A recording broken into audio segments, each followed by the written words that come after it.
Hello, welcome back student. NI. Patel. ધોરણ 9 વિજ્ઞાન, પ્રકરણ 14 નૈસર્ગિક સ્ત્રોતો, ભાગ 3. અગાઉના ભાગોની અંદર આપણે નૈસર્ગિક સ્ત્રોતો કયા કયા છે અને તેની પર્યાવરણમાં શી જરૂરિયાત છે એના વિશે વિગતે ચર્ચા કરી હતી. બીજું, જૈવ ભૂ રાસાયણિક ચક્રો એટલે કે ઇકો કેમિકલ સાયકલ, એની પણ આપણે જલચક્ર અને નાઇટ્રોજન ચક્રની વાત કરી હતી. હવે આ ભાગની અંદર આપણે કાર્બન ચક્ર, ગ્રીન હાઉસ ઇફેક્ટ, ઓક્સિજન ચક્ર અને ઓઝોન સ્તરની વાત કરીએ.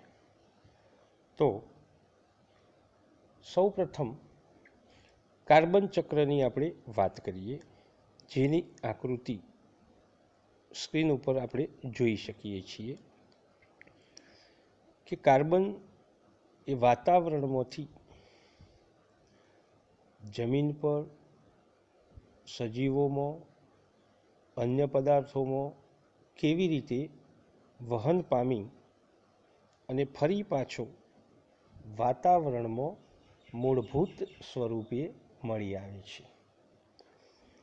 તો પૃથ્વી પર કાર્બન ઘણા વિવિધ સ્વરૂપોમાં મળી આવે છે. હીરો અને ગ્રેફાઇટમાં મૂળભૂત સ્વરૂપમાં કાર્બન હોય છે. એટલે કે હીરો અને ગ્રેફાઇટ એ કાર્બનના બનેલા છે. વાતાવરણમાં સંયોજન સ્વરૂપે કાર્બન ડાયોક્સાઇડ, જ્યારે મૃદાવરણમાં વિવિધ પ્રકારના ખનિજોમાં કાર્બોનેટ અને બાયકાર્બોનેટ તરીકે કાર્બન મળી આવે છે.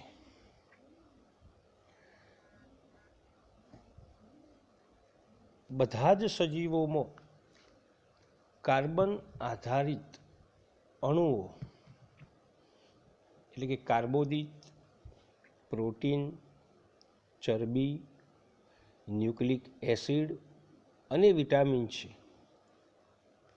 એ જ રીતે વિવિધ પ્રાણીઓના બાહ્ય કંકાલ અને અંતઃકંકાલ એ પણ કાર્બોનેટ ક્ષારોનું બનેલું હોય છે. એટલે પૃથ્વી પરના જીવનનો આધાર સ્તંભ કાર્બન ગણી શકાય. તો આવા કાર્બન ચક્રની અંદર વાતાવરણમાં કાર્બન ડાયોક્સાઇડનો ઉપયોગ કેવી રીતે થાય છે એની આપણે વાત કરીએ. તો લીલી વનસ્પતિ એટલે કે ક્લોરોફિલ ધરાવતા બધા સજીવો, એટલે કે નીચલી કક્ષાના કેટલાક સજીવો પણ ક્લોરોફિલ ધરાવે છે. તો આવા ક્લોરોફિલ ધરાવતા બધા સજીવો સૂર્યપ્રકાશની હાજરીમાં કાર્બન ડાયોક્સાઇડનો ઉપયોગ કરી પ્રકાશ સંશ્લેષણની ક્રિયા દ્વારા ગ્લુકોઝમાં રૂપાંતર કરે છે. અને આ ગ્લુકોઝના અણુ અન્ય પદાર્થોમાં રૂપાંતર પામે છે અથવા તો સજીવોમાં મહત્ત્વના અન્ય અણુઓનું સંશ્લેષણ કરવા માટે ઉર્જા આપે છે. એટલે જીવંત પ્રાણીઓને ઉર્જા મેળવવાની પ્રક્રિયામાં ગ્લુકોઝનો ઉપયોગ થાય છે. જીવંત સજીવોમાં શ્વસનની ક્રિયામાં ઓક્સિજનનો ઉપયોગ કરીને કે કર્યા વગર ગ્લુકોઝમાંથી કાર્બન ડાયોક્સાઇડ ઉત્પન્ન થાય છે અને આ કાર્બન ડાયોક્સાઇડ વાતાવરણમાં ઉમેરાય છે. એટલે જીવંત પ્રાણીઓ ઉર્જા મેળવવા માટે શ્વસનની પ્રક્રિયા કરે છે અને શ્વસનની પ્રક્રિયા દરમિયાન કાર્બન ડાયોક્સાઇડ વાયુ ઉત્પન્ન થાય છે, જે વાતાવરણની અંદર પાછો ફરે છે. એ જ રીતે દહનની ક્રિયા, કે જેમાં રસોઈ માટે, ઉષ્મા મેળવવા, પરિવહન માટે અને ઉદ્યોગોમાં બળતણનો ઉપયોગ થાય છે અને એ બળતણ દ્વારા ઉત્પન્ન થતો કાર્બન ડાયોક્સાઇડ વળી પાછો વાતાવરણમાં ઉમેરાય છે. એટલે કે વિવિધ દહનની પ્રક્રિયાઓ દરમિયાન કાર્બન ડાયોક્સાઇડ ઉત્પન્ન થાય છે, જે વાતાવરણમાં ભળે છે. ત્રીજી વસ્તુ કે અશ્મિગત બળતણ, એટલે કે વનસ્પતિ અને પ્રાણીઓ કાળક્રમે આકસ્મિક દટાવાના કારણે જમીનમાં ખનિજ કોલસો અને ખનિજ તેલનું નિર્માણ થાય છે અને એ આપણે જમીનમાંથી ખોદકામ કરી અને મેળવીએ છીએ. એ પણ અશ્મિગત બળતણ એ કાર્બનિક બળતણ છે અને એનો આજે ઉપયોગ પુષ્કળ પ્રમાણમાં થાય છે. એટલે કે ઔદ્યોગિક ક્રાંતિ થઈ અને મોટા પ્રમાણમાં આ અશ્મિ બળતણના ઉપયોગ સાથે વાતાવરણમાં કાર્બન ડાયોક્સાઇડની ટકાવારી બમણા પ્રમાણમાં વધી છે. આમ વિવિધ ક્રિયાઓ દ્વારા દહનની પ્રક્રિયાઓ થઈ અને વાતાવરણમાં કાર્બન ડાયોક્સાઇડ સ્વરૂપે ફરીથી વાતાવરણમાં આવે છે. એટલે કાર્બનનું વિવિધ ભૌતિક તેમજ જૈવિક ક્રિયાઓ દ્વારા પુનઃચક્રીયકરણ થાય છે, જેને આપણે કાર્બન ચક્ર તરીકે ઓળખીએ છીએ. બીજા નંબરમાં આપણે વાત કરીએ કે ગ્રીન હાઉસ અસર, એટલે કે ગ્રીન હાઉસ ઇફેક્ટ. આકૃતિની અંદર આપણે જોઈએ છીએ કે પૃથ્વી પર જે સૂર્યના વિકિરણો પડે છે તે પૃથ્વી પરથી પાછા ફેંકાય છે અને કેટલાક કિરણોનું શોષણ થાય છે. તો ગ્રીન હાઉસ ઇફેક્ટ કેવી રીતે થાય છે? તો એક પુસ્તકની અંદર એક પ્રવૃત્તિ આપી છે કે કાચની શીશી અને એના તડકામાં મૂકી રાખવામાં આવે તો એ શીશીનું અંદરનું તાપમાન બહારના તાપમાન કરતાં ઘણું વધી જાય છે. એટલે ગ્રીન હાઉસ એટલે ઉષ્ણ કટિબંધીય વનસ્પતિઓને ઠંડા વાતાવરણમાં ઉષ્મા જાળવી ગરમ રાખવા માટે તૈયાર કરાતા કાચના બંધ આવરણો.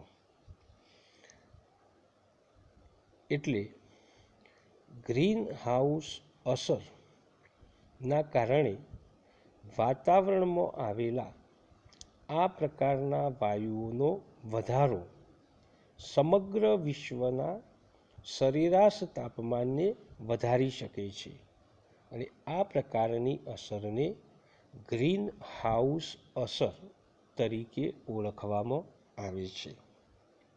એટલે કે વાતાવરણના તાપમાનમાં વધારો કરે છે.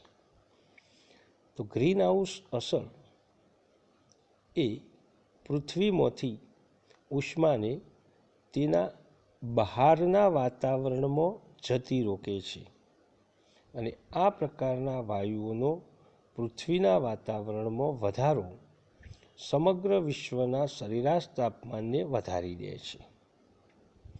એટલે આ વૈશ્વિક ઉષ્મીકરણના પરિણામોના કારણે ધ્રુવ પ્રદેશ પરનો બરફ ઓગળતો જવો, દરિયાઈ પાણીની સપાટી ઊંચે આવવી, દરિયાકાંઠાના વિસ્તારો ડૂબી જવા, આબોહવાની પરિસ્થિતિમાં બદલાવ, આકરો ઉનાળો, આ બધા પરિણામો આ ગ્લોબલ વોર્મિંગને પરિણામે આપણે જોઈ રહીએ છીએ. તો આ ગ્રીન હાઉસ અસર માટે કયા વાયુઓ જવાબદાર છે? આપણે કાર્બન ડાયોક્સાઇડની વાત કરી કે ભાઈ કાર્બન ડાયોક્સાઇડ એ ગ્રીન હાઉસ ઇફેક્ટ માટે જવાબદાર છે. એ સિવાય પણ મિથેન, નાઇટ્રસ ઓક્સાઇડ અને ક્લોરોફ્લોરોકાર્બન એ પણ આ અસર માટે જવાબદાર છે. એટલે ગ્રીન હાઉસ અસર એ CO2ના કારણે આપણે જાણી શકીએ છીએ. ત્રીજા નંબરમાં ઓક્સિજન ચક્ર, એની આપણે વાત કરીએ તો ઓક્સિજન સજીવ અને નિર્જીવ ઘટકો વચ્ચે થતા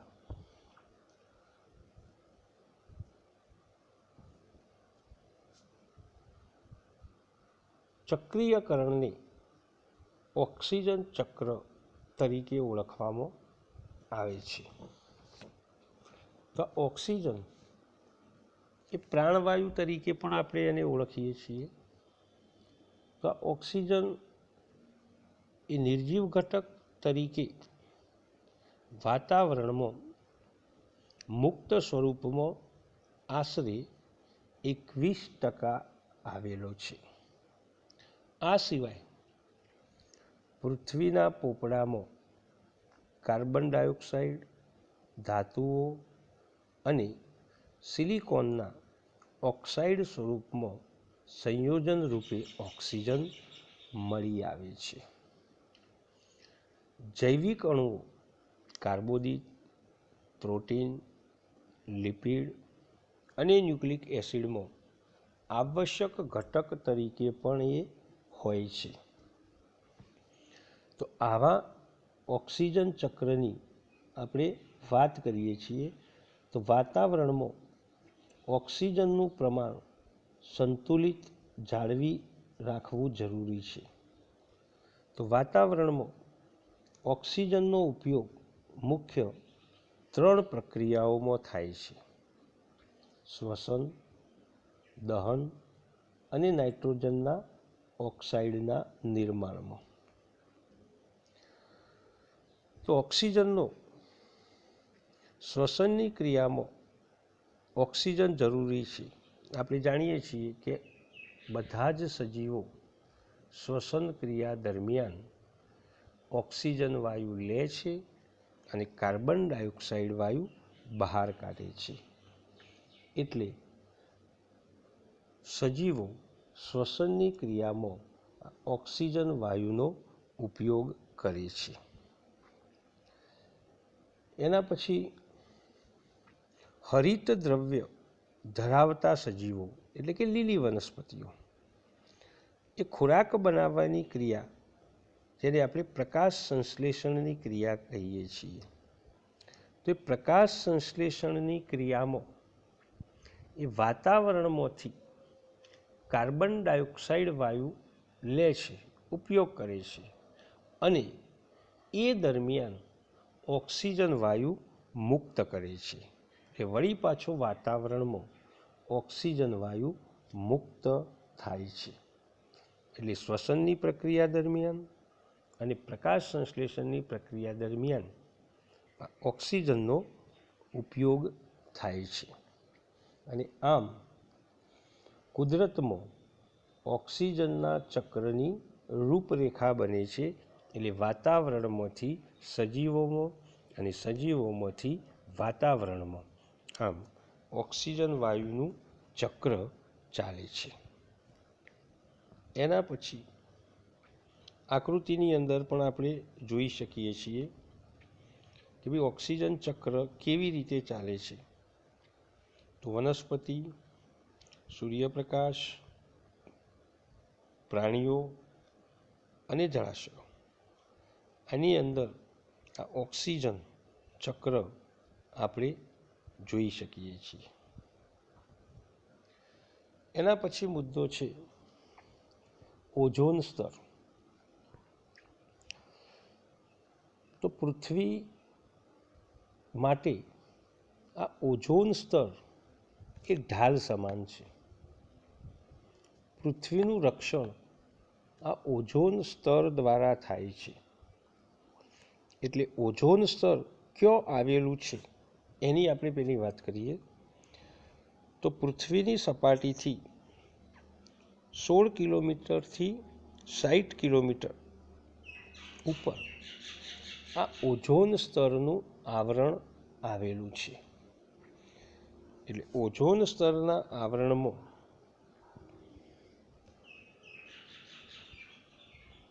ઓઝોન એટલે O3 ઓક્સિજનના 3 પરમાણુઓ જોડાઈ અને ઓઝોન બનાવે છે. એટલે વાતાવરણના ઉપરના ભાગમાં ઓક્સિજનના 3 પરમાણુવાળા અણુઓ મળી આવે છે, જેને ઓઝોન કહે છે. તો ઓક્સિજનના સામાન્ય દ્વિપરમાણુવીય અણુથી વિપરીત ઓઝોન ઝેરી હોય છે, પણ એ ઓઝોન પૃથ્વીની સપાટીથી નજીક આવેલ નથી. તે સૂર્યમાંથી આવતા હાનિકારક વિકિરણો એટલે કે અલ્ટ્રાવાયોલેટ કિરણોનું શોષણ કરે છે, જેના પરિણામે આ હાનિકારક વિકિરણો પૃથ્વીની સપાટી પર પહોંચતા રોકે છે અને ઘણા સજીવોને નુકસાનથી બચાવે છે. જો એ કિરણો સીધા પૃથ્વી પર આવી જાય તો સજીવોમાં કેટલાક પ્રકારના કેન્સર જેવા રોગો કરી શકે છે. તો એનો મતલબ એ થયો કે આ ઓઝોન સ્તર જે છે એ પૃથ્વી માટે ઢાલ સમાન છે. પૃથ્વીનું રક્ષણ કરે છે, પૃથ્વીના સજીવોને એની હાનિકારક અસરોથી બચાવે છે. તો આજે ઔદ્યોગિક ક્રાંતિના કારણે આ ઓઝોન સ્તરનું વિઘટન થતું જાય છે. આકૃતિની અંદર આપણે જોઈ શકીએ છીએ 1980, 1985, 1990 એની અંદર ક્રમશઃ ઓઝોન સ્તરની અંદર ભંગાણ થતું જાય છે, વિઘટન થતું જાય છે અને ગાબડા, જેને આપણે કહીએ છીએ, ગાબડા પડે છે, જેના કારણે સૂર્યમાંથી નીકળતા અલ્ટ્રાવાયોલેટ કિરણો એ સીધા પૃથ્વી પર આવે છે અને સજીવોને નુકસાન પહોંચાડે છે. તો આ ઓઝોન સ્તરની અંદર ભંગાણ થવાનું કારણ શું? કારણ કે ઓઝોન સ્તર એ આજે વૈશ્વિક સમસ્યા છે. એનું વિઘટન થાય છે, ભંગાણ પડે છે. તો એનું કારણ શું? તો મનુષ્ય દ્વારા બનાવેલા વિવિધ પ્રકારના સંયોજનો પૈકી CFC ક્લોરોફ્લોરોકાર્બન વાતાવરણમાં સ્થાયી અવસ્થામાં હોય છે અને આ CFC ક્લોરીન અને ફ્લોરિનયુક્ત સ્થાયી કાર્બનિક સંયોજન છે અને તે કોઈ જૈવિક પ્રક્રિયા દ્વારા વિઘટન પામતું નથી. તે ઓઝોનના સ્તરની નજીક પહોંચી ઓઝોન અણુઓની સાથે પ્રતિક્રિયા કરી એક પછી એક અણુ દૂર કરે છે અને તેના પરિણામે ઓઝોનના સ્તરમાં ઘટાડો થાય છે, ભંગાણ પડે છે. હાલના સમાચાર મુજબ એન્ટાર્કટિકા ઉપરના ઓઝોનના સ્તરમાં ગાબડો વધારે જોવા મળે છે અને ઓઝોન સ્તરના વિઘટન અને ઓઝોનના વધારે નાશ થવાને કારણે પૃથ્વી પરના સજીવો પર તેની ખૂબ ગંભીર અસરો જોવા મળે છે. એટલે આ વૈશ્વિક સમસ્યા છે કે ઓઝોન સ્તરમાં ઘટાડો થતો અટકાવવો. એટલે વૈશ્વિક સમસ્યાને રોકવા આજે વિશ્વના તમામ દેશો એક સાથે મળી અને આ ઓઝોન સ્તરને નુકસાન કરતા જે કંઈ વાયુઓ છે એ વાયુઓ અટકાવી શકાય અને ઓઝોન સ્તરને બચાવી શકાય એના માટેના તમામ પ્રયત્નો વૈશ્વિક સ્તરે થઈ રહ્યા છે. તો આપણે પણ આ ઓઝોન સ્તર આપણા માટે કેવી રીતે ઉપયોગી છે એ જાણી અને એને બચાવવા માટે આપણે પણ આપણા લેવલે પ્રયત્ન કરીએ તો આવનારા ભવિષ્યની અંદર આ ઓઝોન સ્તરની અંદર જે ગાબડા પડ્યા છે, વિઘટન થયું છે, એ વિઘટન ઘટાડી અને ઓઝોનના સ્તરમાં વધારો કરી શકાય, જેથી પૃથ્વી પરના સજીવોને બચાવી શકાય. ધન્યવાદ.